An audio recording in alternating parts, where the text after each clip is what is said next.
In this video, we'll learn how to export a video file from Premiere Pro.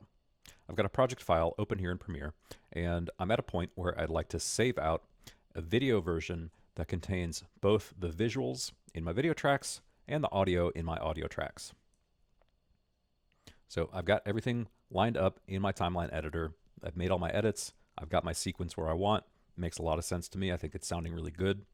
I've also made sure, both by playing back my audio as well as using the gain adjustments and the levels meter, that my audio levels are all set properly. So things sound good in terms of the relative volume between clips. I'm also making sure that the loudest sound in my track is around -6 decibels. And I've done that numerically using the levels meter. So I've gone ahead and right-clicked in the levels meter and set my peaks to static peaks. And I can see I get a marker here with the loudest sound in the entire audio track with all 4 tracks combined. And that's right around -6, so I know the sound levels are going to be pretty good once I export this. So let's make sure that our timeline panel is active, and I can tell because it's got the blue outline around it. If it didn't, I can just click in that timeline panel. That way we're telling Premiere what we want to export. And let's go up to the File menu and select Export Media. I could also use the keyboard shortcut Command M on a Mac or Control M on Windows. So this brings up our export settings.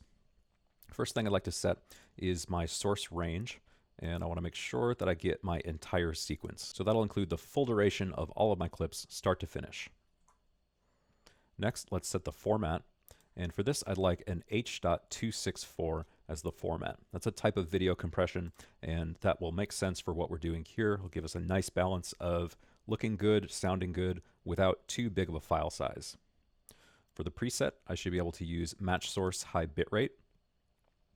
And then the output name, I can set the location and the file name of the file that I'm saving out. So I'll make sure to put it in the project folder where I've also saved my Premiere Pro project file, as well as all of my source clips and images. So I'll go ahead and click Save, and then click Export.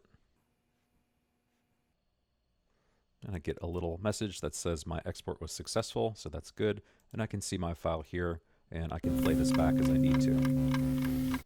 Okay, so that's an overview of how to export video files in Premiere Pro.